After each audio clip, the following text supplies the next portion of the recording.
हर हर महादेव। नमस्कार। मेरे YouTube channel श्रद्धा में आप सभी लोगों का हार्दिक स्वागत है। उम्मीद करती हूँ कि आप सभी सुखी और स्वस्थ होंगे, भगवान की भक्ति में व्यस्त होंगे। आइए जानते हैं आज इस वीडियो के माध्यम से शिव महापुराण संहिता 4 के 27वें अध्याय के बारे में, जिसमें अमरत्व प्राप्ति की साधना के बारे में बताया गया है। पार्वती जी बोली, हे प्रभु, यदि आप मुझ पर प्रसन्न हैं तो मुझे यह बताएं कि योगी जन वायु के पद को कैसे प्राप्त करते हैं।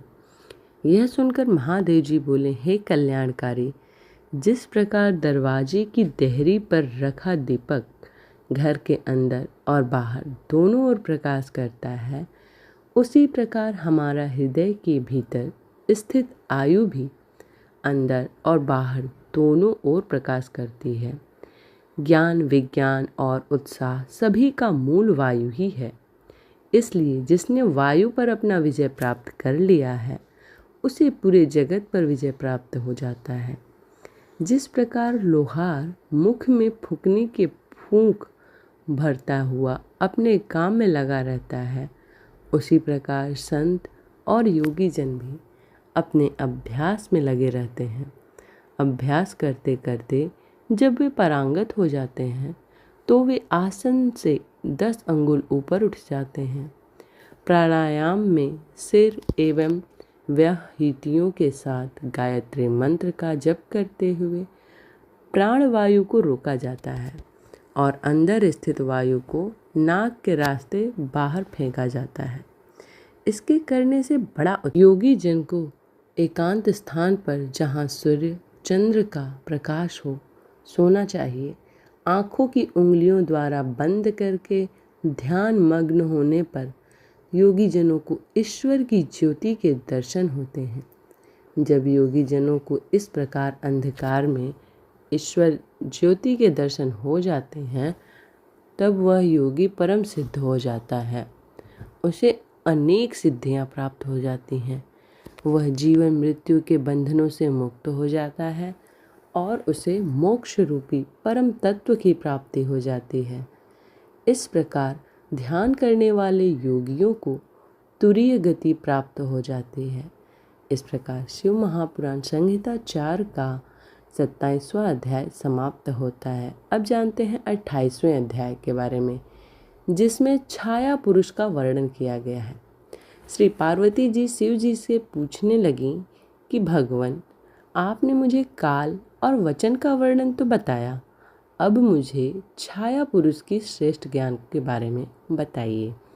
भगवान शिव बोले, श्वेत वस्त्र धारण करके, धूप दीप प्रज्वलित करके, ओम नमः भगवते रुद्राय नामक 12 अक्षरों के मंत्र को जप करते समय जब मनुष्य को अपनी छाया दिखाई देने लगे तो उसे ब्रह्म की प्राप्ति होती है। यदि ऐसी छाया बिना सिर के दिखाई दे तो 6 महीने में मृत्यु हो जाती है। शुक्ल वर्ण होने पर धर्म वृद्धि होती है। कृष्ण वर्ण पाप, रक्त वर्ण पर बंधन, पीत वर्ण शत्रु का भय होता है। यदि नाक कटी दिखे तो विवाह, बंधु, मृत्यु, भूख का डर होता है। इस प्रकार जब मनुष्य को छाया पुरुष दिखाई दे तो उसे नवाक्षर मंत्र का मंत्र जाप करना चाहिए।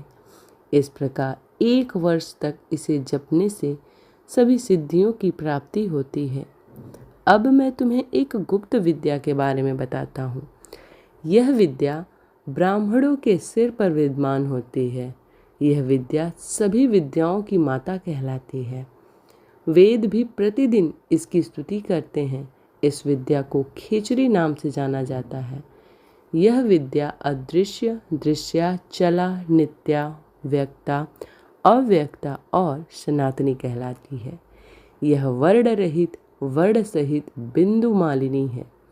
इस विद्या का दर्शन करने वाले योगी का जन्म सफल हो जाता है। इसलिए योगी जनों को अपने ज्ञान और विद्याओं का नित्य अभ्यास करना चाहिए। अभ्यास से सिद्धियां सिद्ध होती हैं। इस प्रकार शिव महापुराण संहिता 4 का 28वां अध्याय भी समाप्त होता है। उम्मीद करती हूँ कि आज की यह वीडियो आप लोगों के लिए सहयोगपूर्ण होगी और आप लोगों को ये वीडियो पसंद आया होगा। वीडियो पसंद आई हो तो वीडियो को ज़्यादा से ज़्यादा शेयर करें, लाइक करें और चैनल को सब्सक्राइब करें। इसी प्रकार की भक्ति भाव और पूजा पाठ से जुड़ी हुई वीडियोस को प्राप्त करने के लिए चैनल को सब्सक्राइब करना ना भूलें। मिलते हैं अगले वीडियो में, तब तक के लिए हर हर महादेव।